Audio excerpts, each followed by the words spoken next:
अभी हाल ही में prime minister Narendra Modi द्वारा बांग्लादेश का जो विजिट किया गया, उसी के संबंध में इस एडिटोरियल में हम चर्चा करने वाले हैं। गुड नेबर्स, अच्छे पड़ोसी। तो भारत और बांग्लादेश के संबंध में कहा गया है कि भाई ये अच्छे पड़ोसी हैं। People on both sides need to be aware of, aware के साथ में आता है ऑफ प्रीपोजिशन। अवेयर ऑफ का मतलब है इस बात के प्रति जागरूक होना। तो पीपल ऑन बोथ साइड्स कि दोनों पक्षों के तरफ जो लोग हैं उन्हें इस बात के प्रति अवेयर होना जरूरी है। किस बात के प्रति अवेयर होना चाहिए, उन्हें किस बात के प्रति जागरूक होने की जरूरत है। और यहाँ पे दोनों पक्षों से मतलब है भारत और Bangladesh.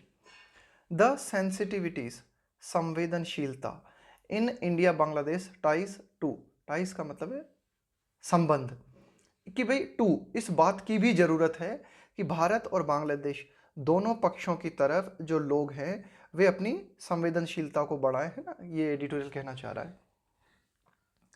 Prime minister Narendra Modi is visit to Bangladesh to commemorate the 50th anniversary of the, prime minister Narendra Modi का visit, prime minister Narendra Modi का दौरा कहाँ पर, बांग्लादेश पर। टू कॉमेमोरेट, कॉमेमोरेट का मतलब होता है किसी चीज को याद करना। इस शब्द, इस स्पेलिंग को बहुत अच्छी तरीके से देख लेना, स्पेलिंग मिस्टेक में बहुत ज़्यादा पूछी जाती है ना। Commemorate the 50th anniversary of the war of liberation, कि भाई बांग्लादेश की स्वतंत्रता का जो युद्ध हुआ था, है ना, उसकी 50वीं जयंती को याद करने के लिए। And the centenary year of Sheikh Mujibur Rahman, और 100वां साल किसका, शेख मुजीबुर रहमान का, है ना, इसको याद करने के लिए, मनाने के लिए। And his meetings with prime minister, तो ये कई सारे उद्देश्य थे मिस्टर मोदी के। And his meetings with prime minister Sheikh Hasina, और मिस्टर नरेंद्र मोदी की मीटिंग्स किनके साथ, बांग्लादेश की प्राइम मिनिस्टर शेख हसीना के साथ। तो शोकेस्ड, इन्होंने प्रदर्शित किया, ये जो काम हुए ना इन सारी चीज़ों के लिए, प्राइम मिनिस्टर नरेंद्र मोदी वहाँ पे गए, उनकी मीटिंग हुई, है ना, तो इसने प्रदर्शित किया क्या, the deep history the two nations share, उस गहरे इतिहास को प्रदर्शित किया जो कि दोनों की दोनों देश आपस में शेयर करते हैं, आपस में साझा करते हैं, कि भाई इन दोनों का इतिहास जो है वो बहुत ही पुराना है और बहुत ही गहरा है। देयर फ्यूचर प्लान्स, साथ ही साथ मिस्टर मोदी की मिस हसीना के साथ में जो मीटिंग हुई उसमें उनके फ्यूचर प्लान्स भी सामने आए, है ना, कि भाई भविष्य की क्या योजनाएं हैं दोनों देशों की। एंड द चैलेंजेस अहेड, और क्या क्या चुनौतियां दोनों देशों के सामने खड़ी है ना आगे, कि भाई दोनों देशों के आगे आने वाले समय में क्या चुनौतियां हैं, ये चुनौतियां भी सामने आई। At the events which included an emotive ceremony in Dhaka, which included an emotive ceremony in Dhaka, कि भाई बांग्लादेश की राजधानी ढाका में एक, आप कह सकते हो कि एक आप इमोशनल सेरेमनी, है ना, कि भाई एक उत्सव टाइप का आयोजित किया गया है ना, जो कि भावनात्मक सेरेमनी थी। तो ये जो इवेंट्स हुए, अ कल्चरल प्रोग्राम, यानी कि ढाका में क्या किया गया, एक सांस्कृतिक प्रोग्राम आयोजित किया गया। India's conferring of the Gandhi Peace Prize posthumously on Mujib, confer का मतलब होता है प्रदान करना, ऑफ गांधी पीस प्राइज, कि भाई गांधी शांति पुरस्कार, पोस्थुमसली का मतलब होता है मरणोपरांत, किसी के मरने के बाद में। तो क्या क्या हमें देखने को मिला इवेंट्स में, क्या क्या हुआ कि भाई एक तो बांग्लादेश में कल्चरल इवेंट्स हुए, भारत का क्या किया जाना, गांधी पीस प्राइज दिया जाना, किसे, पोस्थुमसली। ध्यान देना ये जो ऑन प्रीपोजिशन आया ना, ये आया कॉन्फेयर के साथ में, कॉन्फेयर ऑन, है ना, कॉन्फेयर के साथ में ऑन प्रीपोजिशन लगाते हैं, मतलब किसी को कुछ देना, किसी को कुछ प्रदान करना। तो मुजिब को क्या किया गया, गांधी पीस प्राइज दिया गया मरणोपरांत। And a visit by mister Modi to the Bangabandhu memorial, इसके साथ ही साथ एक विजिट मिस्टर मोदी के द्वारा किया गया, कहाँ पर विजिट किया मिस्टर मोदी ने, बंगबंधु मेमोरियल, है ना, ये बंगबंधु लिखा हुआ है इसके लिए, मुजिब के लिए ना, कि ये जो बंगबंधु मेमोरियल बना हुआ है ना बांग्लादेश में, वहाँ पर भी मिस्टर मोदी ने विजिट किया। और ये जो बंगबंधु मेमोरियल कहाँ पे बना हुआ है, at his home town in Tungipara, है ना, तो तुंगीपारा गए मिस्टर मोदी, है ना, उनका होम टाउन, ये जो बंगबंधु है उनका होम टाउन है ये, तो वहाँ पे भी गए, वहाँ पे भी विजिट किया मिस्टर मोदी ने। The leaders paid homage to the nation's founders, कि भाई ये जो दोनों नेता हैं, यानी कि मिस हसीना और मिस्टर मोदी, दोनों ने क्या किया, श्रद्धांजलि अर्पित की, किनको, टू द नेशंस फाउंडर, कि भाई बांग्लादेश को निर्मित करने वाले जो लोग हैं उनको इन्होंने श्रद्धांजलि अर्पित की। Millions, massacred by the Pakistani military regime in 1971। Millions, लाखों की तादाद में। मसाकर का मतलब होता है नरसंहार करना, बड़े स्तर पे लोगों को किल करना, बड़े स्तर पे लोगों को मारना, उसको बोलते हैं मसाकर। तो millions massacred by the Pakistani military regime, regime का मतलब है शासन, व्यवस्था, सरकार, इन 1971 कि 1971 में पाकिस्तानी मिलिट्री के द्वारा लाखों की संख्या में ये जो कई बांग्लादेशी मारे गए हैं ना, तो इनको भी उन्होंने श्रद्धांजलि अर्पित की।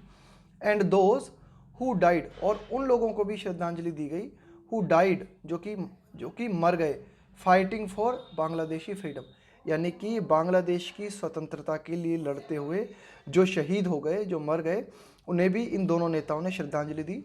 उसमें और कौन कौन शामिल थे? Including nearly 4000 Indian soldiers. तो 1971 में ये जो बांग्लादेश के लिए, बांग्लादेश की स्वतंत्रता के लिए जो युद्ध लड़ा गया था, उसमें 4000 इंडियन सोल्जर्स भी मारे गए थे। तो इनको भी जो है उन्होंने, दोनों नेताओं ने होमेज दिया, इन दोनों नेताओं ने इन इंडियन सोल्जर्स को भी जो है श्रद्धांजलि दी। India's role in the creation of Bangladesh was highlighted by Miss Hasina, कि भाई बांग्लादेश के निर्माण में, द क्रिएशन ऑफ बांग्लादेश मतलब है बांग्लादेश के निर्माण में भाई भारत का रोल जो था, भारत की भूमिका जो हुई, वो उसको हाईलाइट किया गया। किसके द्वारा? मिस हसीना के द्वारा। कि मिस हसीना ने बताया कि भाई बांग्लादेश के निर्माण में भारत की बहुत ही अहम भूमिका थी। As she thanked India for its aid, और मिस हसीना ने क्या किया कि भारत को धन्यवाद दिया। किस बात के लिए? भारत की सहायता के लिए। एड का मतलब है सहायता, कि भारत ने बांग्लादेश की सहायता की, इस सहायता के लिए मिस हसीना ने भारत को धन्यवाद दिया। एंड लेटर, और बाद में, for providing her shelter when members of her family, साथ ही मिस हसीना ने कहा, भारत को धन्यवाद दिया प्रदान करने के लिए। क्या? प्रोवाइडिंग हर शेल्टर। भाई मिस हसीना ने कहा कि भाई मुझे शरण उपलब्ध कराई गई इंडिया के द्वारा। कब? When members of her family, जब उनके परिवार के सदस्य जो हैं, इंक्लूडिंग हर फादर मुजिब, है ना, कि भाई जिसमें उनके फादर को भी आप इंक्लूड कर लो, है ना, जिनका नाम है मुजिब, वर असैसिनेटेड। देखो, असैसिनेशन का मतलब होता है हत्या, लेकिन असैसिनेशन का हम प्रयोग करते हैं राजनीतिक हत्या के लिए, है ना, उसको बोलते हैं असैसिनेशन। तो मिस हसीना ने कहा कि उनके पिता मुजिब की जब राजनीतिक हत्या कर दी गई, तब भारत ने उन्हें शेल्टर उपलब्ध कराया। तो इस बात के लिए भी मिस हसीना ने भारत को धन्यवाद दिया। Mister Modi wrote in an editorial, कि मिस्टर मोदी ने एक संपादकीय में लिखा, क्या? ऑफ द होप, उम्मीद के बारे में, आशा के बारे में, फॉर अ सोनाली अध्याय, गोल्ड चैप्टर, है ना, ये गोल्ड चैप्टर जो है ना, इसे बांग्ला में हम बोलते हैं सोनाली अध्याय, इन साउथ एशिया दैट बंग बंधु मे हैव ब्रॉट अबाउट। देखो, मे हैव और इसके साथ में जब हम वर्ब की थर्ड फॉर्म लगाते हैं ना, तो इसका मतलब है कि भाई ऐसा हो सकता था, है ना, कि भाई ऐसा हो सकता था। क्या हो सकता था? May have brought about had he not been killed, ये एक कंडीशनल सेंटेंस है।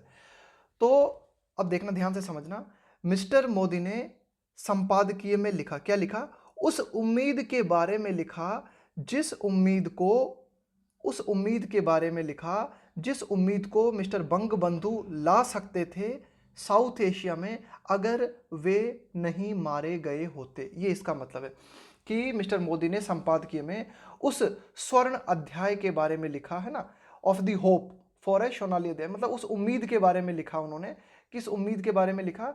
वो उम्मीद जो कि मिस्टर बंगबंधु ला सकते थे। May have brought about had he not been killed, यदि वे मारे नहीं गए होते, यदि उनकी राजनीतिक हत्या नहीं हुई होती, तो जो उम्मीद वे साउथ एशिया में ला सकते थे, उस उम्मीद के बारे में मिस्टर मोदी ने लिखा।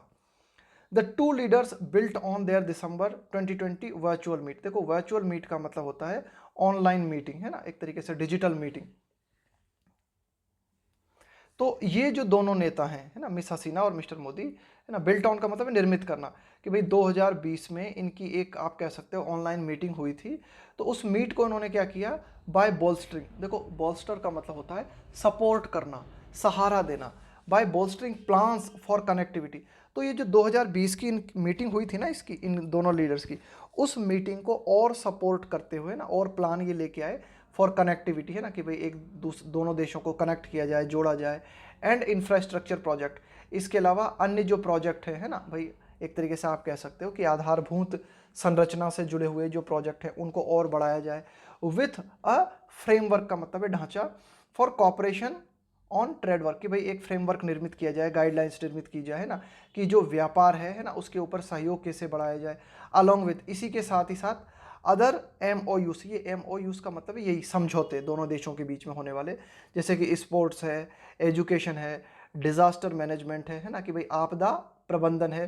तो इन सब के लिए कि भाई स्पोर्ट्स, एजुकेशन, डिजास्टर मैनेजमेंट्स, इसके अलावा इंफ्रास्ट्रक्चर प्रोजेक्ट, है ना, तो इन सब के ऊपर इन्होंने क्या किया कि जो है एक तरीके से आप कह सकते हो कि इन्होंने कुछ समझौते किए, है ना, ये आप कह सकते हो यहाँ पे कि भाई इनके प्लान को बढ़ाने के लिए इन्होंने क्या किए, कुछ MOUs पे साइन किए। India Bangladesh ties in the past 15 years, कि भारत और बांग्लादेश के जो संबंध हैं, है ना, पिछले 15 सालों की अगर हम बात करें, since miss Hasina was elected, कि जब से मिस हसीना को बांग्लादेश में चुना गया, है ना, तब से अगर हम बात करें, है ना, पिछले 15 सालों की अगर हम बात करें, तो भारत और बांग्लादेश के जो संबंध हैं have been marked by new areas of cooperation. तो इन संबंधों में हम क्या देखते हैं, हैव बीन मार्क्ड बाय, कि भाई ये भारत और बांग्लादेश के संबंध जो हैं उनको चिन्हित किया गया है न्यू एरियाज ऑफ कॉपरेशन, कि भाई सहयोग के कई क्षेत्र हमें देखने को मिले हैं भारत और बांग्लादेश के बीच में ना, ऐसा रहा है। हैव बीन का मतलब है यहाँ पे कि भाई ऐसा रहा है, क्या रहा है कि भारत और बांग्लादेश के जो संबंध हैं वे, उनमें मतलब कई चीज़ों को हमने देखा है, खास करके सहयोग, बढ़ता हुआ सहयोग देखा है, एंड एन एबिलिटी, और एक एबिलिटी हम देखते हैं, एक योग्यता हम देखते हैं, एक क्षमता हम देखते हैं, to resolve specific differences, resolve का मतलब है हल करना, स्पेसिफिक का मतलब है विशिष्ट, कि भाई कुछ स्पेसिफिक डिफरेंसेस का मतलब है मतभेद, कि भारत और बांग्लादेश के बीच में कुछ विशिष्ट जो मतभेद हैं उन मतभेदों को सॉल्व करने की एबिलिटी भी हम देखते हैं पिछले 15 सालों में।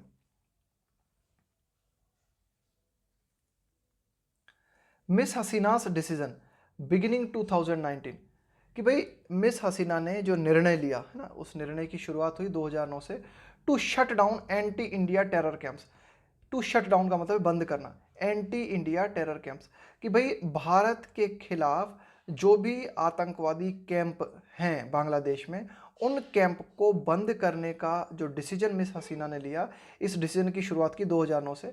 और क्या किया मिस हसीना ने, एंड टू हैंड ओवर, सौंपना, nearly 2 dozen of India's most wanted, 2 dozen का मतलब है 2 दर्जन, है ना, लगभग 24 लोग, इंडियाज मोस्ट वांटेड, कि भाई ऐसे व्यक्ति जो भारत में मोस्ट वांटेड थे, है ना, मतलब ऐसे आप कह सकते हो अपराधी या ऐसे क्रिमिनल या ऐसे आतंकवादी, है ना, जिनको कि भारत में मोस्ट वांटेड की कैटेगरी में रखा गया था, इन लोगों को बांग्लादेश की प्रधानमंत्री शेख हसीना के द्वारा भारत को सौंपा जाना, रिवर्स्ड मिसट्रस्ट, इसने रिवर्स कर दिया, बदल दिया, है ना, मिसट्रस्ट, कि भारत और बांग्लादेश के बीच में जो मिसट्रस्ट था, यानी कि एक तरीके की जो गलतफहमी बनी हुई थी, है ना, दोनों देशों के बीच में विश्वास का जो अभाव पैदा हो गया था, है ना, तो इस मिसट्रस्ट को बदल के रख दिया किस चीज़ ने, मिस हसीना के डिसीजन ने। क्या डिसीजन लिया मिस हसीना ने, 2009 से इस डिसीजन की शुरुआत की कि भारत के खिलाफ जो भी एंटी टेरर कैंप हैं इनको बंद करने का डिसीजन लिया मिस हसीना ने। दूसरी बात, 2 दर्जन से भी ज़्यादा जो मोस्ट वांटेड अपराधी थे उन अपराधियों को मिस हसीना के द्वारा भारत को हैंड ओवर किया गया। Mr Modi's push to conclude the long pending land boundary agreement in 2015, mister Modi ने इस बात के लिए पुश किया, इस बात के लिए जोर दिया कि भाई इसका कुछ नतीजा निकाला जाए, है ना, इसका कुछ कंक्लूड किया जाए, नतीजा निकाला जाए, किस बात का, the long pending land boundary agreement in 2015, कि भाई 2015 में जो लैंड बाउंड्री से जुड़ा हुआ जो एग्रीमेंट हुआ था, ये काफ़ी समय से पेंडिंग में चल रहा है ना, पेंडिंग का मतलब अभी तक ये सॉल्व नहीं हुआ मामला, है ना, एक लंबे समय से लंबित है। क्या है लंबे समय से लंबित, लैंड बाउंड्री एग्रीमेंट इन 2015, की भी 2015 में भारत और बांग्लादेश के बीच में जो लैंड बाउंड्री एग्रीमेंट हुआ था इसका कुछ नतीजा निकाला जाए, कुछ निष्कर्ष निकाला जाए final, and to accept an international tribunal verdict in favour and to accept, और मिस्टर मोदी के द्वारा स्वीकार किया जाना, किस चीज़ को स्वीकार किया जाना, एन इंटरनेशनल ट्राइब्यूनल, ट्राइब्यूनल का मतलब है एक तरीके से अधिकरण, कि भाई एक तरीके से आप कह सकते हो न्यायालय, एक तरीके का न्यायालय, वर्डिक्ट का मतलब है फैसला, इन फेवर ऑफ बांग्लादेश। तो क्या हुआ, जो अंतर्राष्ट्रीय न्यायालय है उसने एक फैसला दिया और ये फैसला बांग्लादेश के पक्ष में था, लेकिन भारत ने इस फैसले को स्वीकारा। तो इसके माध्यम से भी दोनों देशों के बीच में विश्वास बढ़ा। तो ये एडिटोरियल कहना चाह रहा है कि भाई एक इंटरनेशनल न्यायालय के द्वारा एक वर्डिक्ट दिया गया था, एक फैसला दिया गया था, वो फैसला बांग्लादेश के पक्ष में था और इस फैसले ने क्या किया, दैट रिजॉल्व, इस फैसले ने हल किया अ 40-year old मैरीटाइम डिस्प्यूट का मतलब है विवाद, और मैरीटाइम का मतलब है समुद्र से जुड़ा हुआ, कि 40 साल पुराना समुद्र से जुड़ा हुआ एक विवाद था भारत और बांग्लादेश के बीच में। इस विवाद को हल किया गया अंतर्राष्ट्रीय न्यायालय के द्वारा और अंतर्राष्ट्रीय न्यायालय ने फैसला दिया बांग्लादेश के पक्ष में। तो इस फैसले को भारत ने जो है स्वीकारा। तो इसके माध्यम से क्या हुआ, बिल्ट कॉन्फिडेंस एज वेल, इसके माध्यम से भी दोनों देशों के बीच में विश्वास बढ़ा, है ना, कॉन्फिडेंस बढ़ा। अदर इश्यूज, अन्य जो मुद्दे हैं, if unresolved could pause challenges, editorial कहता है कि भाई भारत और बांग्लादेश के बीच में जो अन्य मुद्दे हैं अगर वे सॉल्व नहीं किए जाते तो वे मुद्दे क्या कर सकते हैं, कुड, इस बात की पॉसिबिलिटी बनती है, यहाँ पे कुड आया है फ्यूचर पॉसिबिलिटी के लिए, पॉज का मतलब है खड़े करना, चैलेंजेस का मतलब है चुनौतियाँ। तो अन्य जो मुद्दे हैं भारत और बांग्लादेश के बीच में, यदि वे हल नहीं किए जाते हैं तो वे आगे चल के समस्या खड़ी कर सकते हैं। आगे देखते हैं। The joint statement noted the need to resolve the dispute over Teesta water sharing, Teesta water sharing, कि भाई तीस्ता नदी का जो पानी है उसको कैसे भारत और बांग्लादेश के बीच में शेयर किया जाए। अब देखो कभी कभी ये जो करंट जीके से संबंधित प्रश्न आते हैं ना कॉम्पिटिटिव एग्जाम्स में, तो वो सिर्फ इतना ही पूछ लेते हैं कि तीस्ता वाटर प्रोजेक्ट किन दो देशों से संबंधित है, दे देंगे भारत श्रीलंका, भारत चाइना, भारत नेपाल, है ना, या फिर भारत और बांग्लादेश, है ना। तो इसका आंसर है हमारा भारत बांग्लादेश, है ना। तो द जॉइंट स्टेटमेंट नोटेड, तो भाई जो संयुक्त बयान जारी किया गया दोनों देशों के द्वारा, उसमें इस बात को नोट किया गया कि भाई इस बात की ज़रूरत है, किस बात की ज़रूरत है, कि हल किया जाए, किस चीज़ को हल किया जाए, विवाद को हल किया जाए। किस बात को लेकर है विवाद, उसके लिए लगाया गया है ओवर तीस्ता वाटर शेयरिंग, कि भाई ये जो तीस्ता नदी का जो पानी है इसको किस तरह से बांटा जाए भारत और बांग्लादेश के बीच में, इसको लेकर जो विवाद है इसको सॉल्व किया जाए। एंड 6 अदर रिवर, तो तीस्ता वाटर को लेकर तो विवाद है ही, इसके अलावा अन्य 6 नदियां और हैं, इनको लेकर भी जो विवाद है उसे भी सॉल्व किया जाए। The problem of Bangladeshi civilians being killed at the border has dented relations, the problem of Bangladeshi civilians, कि भाई बांग्लादेश के जो नागरिक हैं जो कि भारत और बांग्लादेश की बॉर्डर पे मारे जा रहे हैं, इस समस्या के चलते क्या हुआ है, दोनों देशों के जो रिलेशंस है ना उनमें दरार आई है। डेंट का मतलब है कमज़ोर करना किसी चीज़ को, डेंट पड़ जाता है ना, जैसे कार में कोई ने पत्थर, आपकी कार है उस कार पे जोर से किसी ने पत्थर दे मारा तो उस पर क्या डेंट पड़ जाएगा, एक गड्ढा सा बन जाएगा, है ना। तो डेंट का मतलब एक तरीके से गड्ढा बन जाना या कमज़ोर पड़ जाना, है ना, तो वो समझ सकते हो आप डेंट का मतलब। तो एडिटोरियल कह रहा है यहाँ पे कि भाई एक समस्या हम देखते हैं, क्या देखते हैं कि बांग्लादेश के जो नागरिक हैं वे मारे जा रहे हैं कहाँ पे, बॉर्डर पे, भारत और बांग्लादेश की बॉर्डर पे। तो इसने क्या किया है, दोनों देशों के जो रिलेशंस हैं ना उनको कमज़ोर किया है। द मोदी गवर्नमेंट्स कंसर्न्स, कि भाई जो मोदी सरकार है उसकी चिंताएं किस बात को लेकर, ओवर किस बात को लेकर, द ट्रीटमेंट ऑफ हिंदूज, कि भाई ये जो हिंदू हैं, है ना, खास करके बांग्लादेश में जो हिंदू हैं उनके साथ जो बर्ताव किया जा रहा है उसके प्रति मोदी सरकार ने जो चिंता जाहिर की है। An impetus for the CAA, इसके अलावा मोदी सरकार ने क्या किया है, इम्पेटस का मतलब है प्रोत्साहन, for the CAA citizenship amendment act को प्रोत्साहन देने के लिए भी मिस्टर मोदी सरकार ने जोर दिया है। वर हाईलाइटेड, तो इन बातों को हाईलाइट किया गया, इन बातों पर जो है जोर दिया गया, किसके द्वारा, मिस्टर मोदी के द्वारा। As the PM performed 2 temple pujas and addressed a rally of minority Matua Hindus, कि भाई जैसा कि हमने क्या देखा, मिस्टर नरेंद्र मोदी ने क्या किया, 2 टेम्पल पूजा की बांग्लादेश में, है ना, 2 मंदिरों में पूजा की उन्होंने। एड्रेस का मतलब है संबोधित करना। इसके अलावा अ रैली ऑफ माइनॉरिटी, कि भाई हिंदू जो अल्पसंख्यक हैं बांग्लादेश में उनकी एक रैली को भी मिस्टर मोदी ने संबोधित किया, है ना। तो उस दौरान उन्होंने क्या किया कि हिंदुओं की चिंता, हिंदुओं के साथ जो बर्ताव किया जा रहा है बांग्लादेश में उस पर चिंता जाहिर की, और साथ ही साथ CAA सिटीजनशिप अमेंडमेंट एक्ट के लिए भी उन्होंने जो है प्रोत्साहन पे जोर दिया। The visits raised eyebrows in India. देखो रेज आईब्रो का मतलब क्या होता है ना, एक तरीके से आपकी जो भौं है, ये आईब्रो का मतलब है भौं है, वे उनका खड़े हो जाना है ना, एक तरीके से चिंता बढ़ जाना है ना, एक तरीके से नाराजगी जाहिर करना है ना, उसको बोलते हैं raised eyebrow. The visits raised eyebrow in India as the took place, take place का मतलब होता है घटित होना, इवन एज का मतलब होता है at the same time West Bengal went to vote, कि भाई जैसे ही पश्चिम बंगाल में चुनाव होने शुरू हुए उसी दौरान at the same time even as उसी समय मिस्टर मोदी का बांग्लादेश में दौरा हुआ।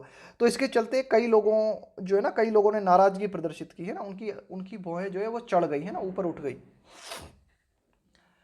बट इट बिकेम क्लियर, लेकिन यह बात स्पष्ट हो गई, they will have repercussions in Bangladesh as well, कि भाई ये जो एक तरीके से विजिट हुआ है प्राइम मिनिस्टर नरेंद्र मोदी का, इसके परिणाम, रिपरकशंस का मतलब है परिणाम, इन बांग्लादेश एज वेल, तो इसके परिणाम बांग्लादेश में भी होंगे। Protest against mister Modi's visit turned violent, कि भाई मिस्टर मोदी का ये जो विजिट था बांग्लादेश में है ना, तो इसके प्रति विरोध प्रदर्शन भी किए जा रहे थे। तो ये जो विरोध प्रदर्शन थे, जो प्रोटेस्ट थे अगेंस्ट मिस्टर मोदी के खिलाफ जो विरोध प्रदर्शन थे, उनके विजिट के खिलाफ जो विरोध प्रदर्शन थे, टर्न्ड ये बदल गए, ये हिंसक हो गए।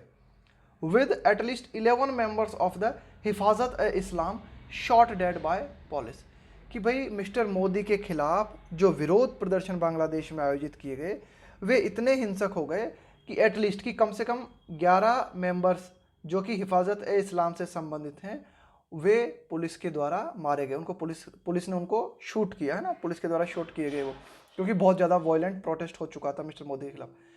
एंड रेप्राइजल वॉयलेंस, देखो रेप्राइजल का मतलब है प्रतिशोध, बदला, and reprisal violence against the Hindu minority by Islamist mob, and reprisal violence और बदले में हिंसा की गई हिंदू लोगों के खिलाफ है ना, अगेंस्ट हिंदू माइनॉरिटी, हिंदू अल्पसंख्यक लोगों के खिलाफ बाय इस्लामिस्ट मॉब्स, कि इस्लाम से संबंधित है ना, ये इस्लाम के जो लोग हैं उनकी जो भीड़ है, इस्लामिस्ट मॉब्स जो है उनके द्वारा हिंदू माइनॉरिटीज पे बदले के रूप में हिंसा की गई। द इवेंट्स, तो ये जो सारी की सारी घटनाएं हैं ओनली अंडरलाइन, इस बात को रेखांकित करती हैं द नीड, कि इस बात की जरूरत है, फॉर किस बात की जरूरत है, फॉर अ डीपर अंडरस्टैंडिंग, कि भाई एक गहरी समझ होनी चाहिए दोनों पक्षों की तरफ, ऑन बोथ साइड्स ऑफ, कि भारत और बांग्लादेश दोनों पक्षों की तरफ एक गहरी संवेदनशीलता की जरूरत है, सेंसिटिविटीज की जरूरत है, of the India Bangladesh relationship, कि भारत और बांग्लादेश के जो संबंध हैं उन संबंधों में दोनों जो पक्ष हैं, भारत और बांग्लादेश के जो दोनों पक्ष हैं, दोनों तरफ जो जनता है उनको, दोनों तरफ की जनता को भारत और बांग्लादेश के संबंध में संवेदनशीलता दिखाने की आवश्यकता है।